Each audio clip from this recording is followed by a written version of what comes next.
بسم اللہ الرحمن الرحیم۔ السلام علیکم، میں ہوں عمران احمد اور آپ دیکھ رہے ہیں میرا YouTube channel AIO audio books. پیش خدمت ہے اس کتاب کا اگلا حصہ، تو چلیے شروع کرتے ہیں۔ میں نے جرید کو مکہ میں کئی بار دیکھا تھا۔ یحییٰ نے کعب بن اسد کے گھر میں سب کو یہ کہانی سناتے ہوئے کہا، لیکن میں نے اس کی طرف کبھی توجہ نہیں دی تھی۔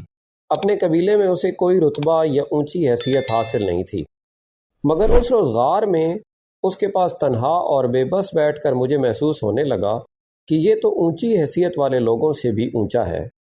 آندھی کا زور ٹوٹا تو سورج ڈوب رہا تھا۔ اس نے مجھے کہا، آؤ چلیں۔ میں اس کے پیچھے پیچھے غار سے نکلی۔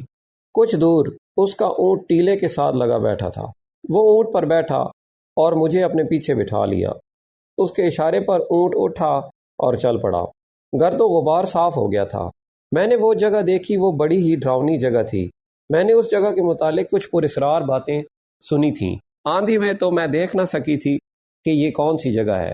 آندھی کے بعد دیکھا تو میرے رونگٹے کھڑے ہو گئے۔ بعض ٹیلے انسانوں کی طرح تھے، ان کا رنگ بھی ڈراؤنا تھا۔ میں شتر سواری جانتی ہوں، اونٹ کو دوڑا سکتی ہوں، لیکن اس شام جرید کے پیچھے اونٹ پر بیٹھے ہوئے میں ڈرنے لگی کہ میں گر پڑوں گی۔ میں نے جرید کی کمر میں بازو ڈال کر اسے مضبوطی سے پکڑ لیا۔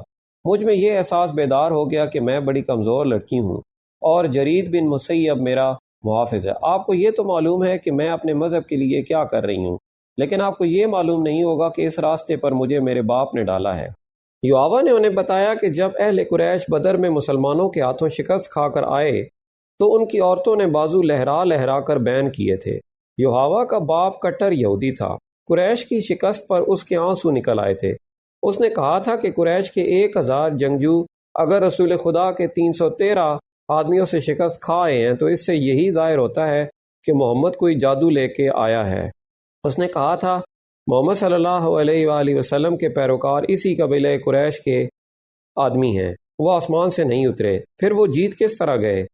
اس وقت یحییٰ کم سن تھی۔ اگلے روز اس کے باپ نے گھر والوں کو اپنا خواب سنایا جو اس نے گزشتہ رات دیکھا تھا۔ اس نے دیکھا کہ اس کے ہاتھ میں تلوار ہے جو خون سے لال ہے، اور اس کے سامنے ایک آدمی زمین پر پڑا تڑپ رہا ہے، اس کے کپڑے خون سے لال ہیں۔ یحییٰ کو معلوم نہیں کہ یہ کون ہے جسے اس نے قتل کر دیا ہے۔ اسے ایک آواز سنائی دیتی ہے، یہ کام تمہیں کرنا ہے۔ تڑپتا ہوا زخمی مر جاتا ہے اور لاش اپنے آپ زمین میں غائب ہو جاتی ہے۔ وہاں سے ایک بڑی خوبصورت اور کم سن لڑکی ابھرتی ہے جس کے ہونٹوں پر مسکراہٹ ہے۔ اس پر اس خواب کا ایسا اثر ہوا کہ وہ لیس بن مشان کے پاس چلا گیا اور اس سے خواب کی تعبیر پوچھی۔ لیس بن مشان نے اسے بتایا کہ وہ اپنی کم سن بیٹی یحییٰ کو اسلام کی جڑیں کاٹنے کے لیے وقف کر دے۔ اس بوڑھے یہودی جادوگر نے یہ پیشین گوئی بھی کی تھی کہ جس نے نبوت کا دعویٰ کیا ہے یعنی رسول کریم، وہ اس لڑکی کے ہاتھوں قتل ہوں گے، نعوذ باللہ، یا یہ لڑکی ان کی نبوت کے خاتمے کا ذریعہ بنے گی۔ اس نے یحییٰ کے باپ سے یہ بھی کہا تھا کہ وہ یحییٰ کو اس کے پاس لے آئے۔ یحییٰ کو لیس بن مشان کے حوالے کر دیا گیا۔ میں نے اس لڑکی کی تربیت کی ہے۔ لیس بن مشان نے یحییٰ کی بات کاٹ کر کہا، خدائے یہودہ نے اسے جو حسن اور جو جسم دیا ہے یہ ایک دلکش تلوار ہے، یا اسے بڑا میٹھا زہر سمجھ لیں۔ اس نے قریش کو مسلمانوں سے ٹکرانے میں جو کام کیا ہے وہ تم میں سے کوئی نہیں کر سکتا۔ چھوٹے چھوٹے قبیلوں کے سرداروں کو اس لڑکی نے قریش کا اتحادی اور محمد صلی اللہ علیہ وسلم کا دشمن بنایا ہے۔ اب اس نے محمد کے قتل کا جو انتظام مجھ سے کرایا ہے وہ اسی سے سنو۔ یحییٰ نے سنایا کہ لیس بن مشان نے اس میں ایسی جرأت اور ایسی عقل پیدا کر دی ہے کہ وہ مردوں پر اپنے حسن کا جادو چلانے کی ماہر ہو گئی۔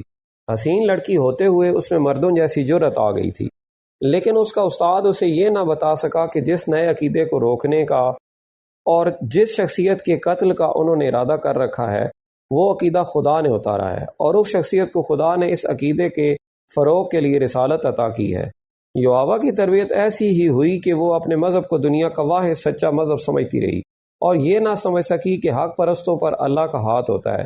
خدا نے آندھی میں اسے تنہا پھینک دیا، لیکن وہ خدا کا یہ اشارہ نہ سمجھ سکی۔ کہاں وہ جرأت کے معاملے میں اپنے آپ کو مردوں کے برابر سمجھتی تھی، کہاں وہ ایک کمزور اور بے بس لڑکی بن گئی۔ وہ مرد کے جسم سے ناآشنا نہیں تھی۔ جرید بن مسیب کا جسم بھی ایک مرد کا ہی جسم تھا، لیکن اس جسم کو وہ مقدس اور پاک سمجھنے لگی اور جرید اسے فرشتہ لگنے لگا۔ وجہ یہ تھی کہ وہ اس کے حسین چہرے، ریشم جیسے بالوں اور دلکش جسم سے ذرا سا بھی متاثر نہیں ہوا تھا۔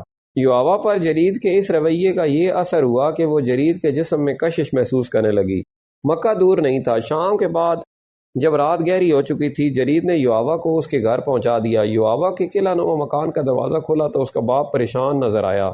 اسے توقع نہیں تھی کہ اس کی بیٹی زندہ واپس آ جائے گی۔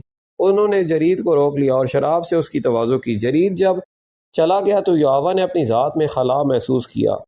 دوسرے ہی روز اس نے جرید کو پیغام بھیجا کہ اسے ملے۔ جرید آ گیا۔ یہ ایک جذباتی ملاقات تھی۔ جرید نے یہ ملاقات جذبات تک ہی رکھی۔ اس کے بعد ان کی ملاقاتیں ہوتی رہیں اور جرید کے دل میں بھی یواوا کی محبت پیدا ہوگی۔ یہ محبت پاک رہی۔ یواوا حیران تھی کہ اس کے اندر پاکیزہ اور والہانہ محبت کے جذبات موجود ہیں۔ ایک روز جرید نے یواوا سے پوچھا کہ وہ اس کے ساتھ شادی کیوں نہیں کر لیتی۔ نہیں، یواوا نے جواب دیا، میں تمہارے جسم کی پوجا کرتی ہوں۔ شادی ہو گئی تو جذبات مر جائیں گے۔ میری بیٹیاں ہیں، بیٹا کوئی نہیں۔ جرید نے اسے کہا، میں دوسری شادی کرنا چاہتا ہوں، مجھے بیٹا چاہیے۔ یواوا سوچ میں پڑ گئی۔ وہ جرید بن مسیب کی یہ خواہش پوری کرنا چاہتی تھی۔ اسے ایک راستہ نظر آ گیا۔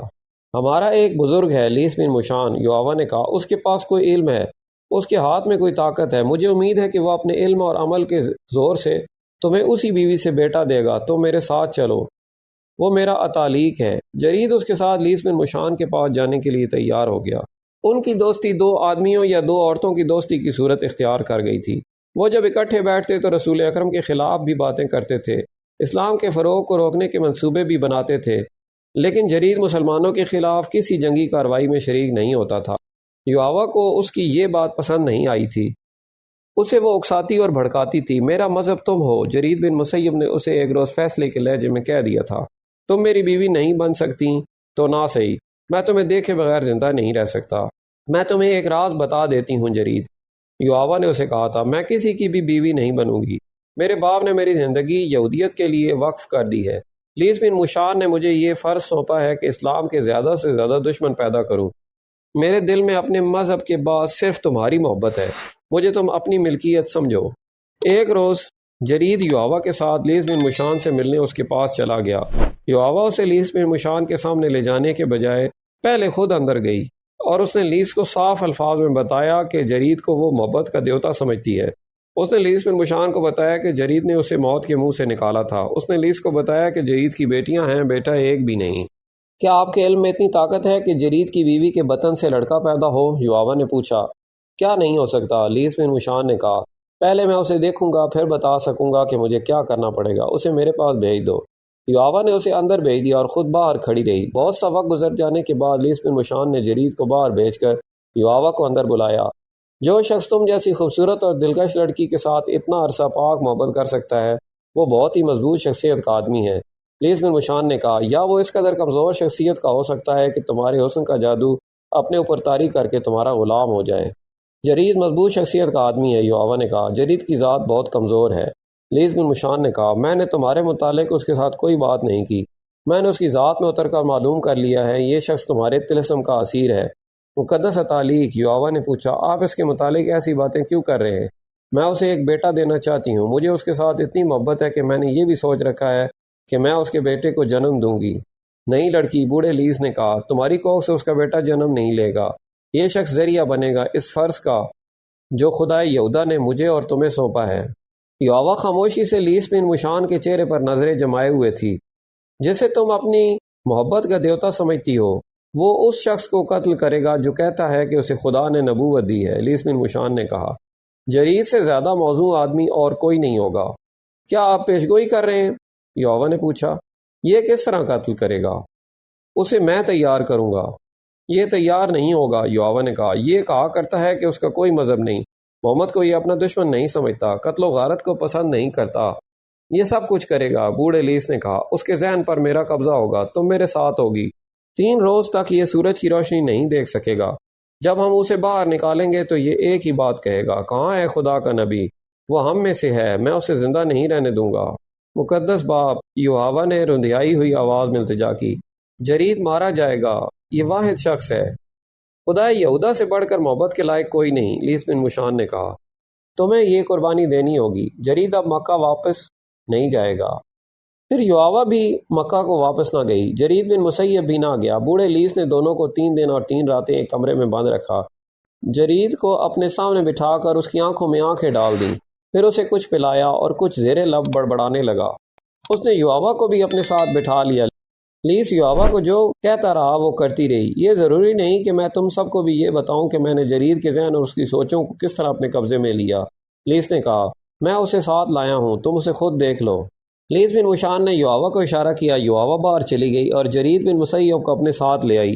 جرید نے اندر آ کر سب کو باری باری دیکھا۔ وہ یہاں نہیں ہے، جرید نے کہا، میں اسے پہچانتا ہوں، وہ ہم میں سے ہے، وہ یہاں نہیں ہے۔ ذرا صبر کرو جرید، بوڑھے لیس نے کہا، ہم تمہیں اس تک پہنچائیں گے، کل جرید، بیٹھ جاؤ۔ جرید یواوا کے ساتھ لگ کر بیٹھ گیا اور بازو اس کی کمر میں ڈال کر اسے اپنے قریب کر لیا۔ اگلی صبح جب مدینہ میں لوگ فتح کی خوشیاں منا رہے تھے اور کعب بن اسد کے گھر رسول اکرم اور اسلام کے خلاف بڑی ہی خطرناک سازش تیار ہو چکی تھی، رسول کریم کو یاد دلایا گیا کہ بنو قریظہ نے، جس کا سردار کعب بن اسد تھا، مدینہ کے محاصرے کے دوران اہل قریش اور غطفان کے ساتھ خفیہ معاہدہ کیا تھا، جسے نعیم بن مسعود نے بڑی دانشمندی سے بیکار کر دیا تھا۔ یہ واقعہ بھی 2-4 روز پہلے کا تھا، جس میں رسول اللہ کی پھوپھی حضرت صفیہ نے ایک یہودی مخبر کو قتل کیا تھا۔ یہ مخبر اس چھوٹے سے قلعے میں داخل ہونے کا راستہ دیکھ رہا تھا جس میں مسلمانوں کی عورتوں اور ان کے بچوں کو رکھا گیا تھا۔ اس یہودی نے ایک عورت کو اپنے مقابلے میں دیکھ کر بڑے رعب اور گھمنڈ سے کہا تھا کہ وہ یہودی ہے اور مخبری کے لیے آیا ہے۔ حضرت صفیہ نے اس کی تلوار کا مقابلہ ڈنڈے سے کیا اور اسے ہلاک کر دیا تھا۔ خدا کی قسم، کسی صحابی نے للکار کر کہا، ان یہودیوں پر اعتبار کرنا اور ان کی بد عہدی پر انہیں بخش دینا ایسا ہی ہے جیسے اپنا خنجر اپنے ہی دل میں اتار لیا جائے۔ عبداللہ بن محمد بن اسما اور نافع حضرت ابن عمر کے حوالے سے روایت کرتے ہیں کہ مار کے خندق کے خاتمے پر رسول اکرم نے فرمایا، تم میں سے ہر کوئی نماز عصر بنو قریظہ کے پاس پہنچ کر پڑھے۔ ایک اور حدیث میں ہے جس کے راوی حضرت انس ہیں، انہوں نے کہا تھا، میں اب تک لشکر جبریل کا گرد و غبار بنو غنم میں اڑتے ہوئے دیکھ رہا ہوں۔ یہ اس وقت کی بات ہے جب رسول کریم بنو قریظہ کو بد عہدی اور دھوکہ دہی کی سزا دینے گئے تھے۔ تمام مورخین نے لکھا ہے کہ رسول کریم کے حکم سے مسلمانوں نے چڑھائی کر دی اور بنو قریظہ کی قلعہ بند بستی کو محاصرے میں لے لیا۔ احادیث کے مطابق سعد بن معاذ کو بنو قریظہ کے سرداروں کے پاس اس پیغام کے ساتھ بھیجا گیا کہ وہ اپنی بد عہدی کی سزا خود تجویز کریں۔ سعد بن معاذ زخمی تھے۔ خندق کی لڑائی میں انہیں قبیلہ قریش کے ایک آدمی حبان بن عرفہ کی برچھی لگی تھی۔ اب تک کے لیے اتنا ہی، ملتے ہیں اگلی ویڈیو میں۔ اپنا خیال رکھیں اور ہمارے اس چینل کا بھی۔ اللہ حافظ۔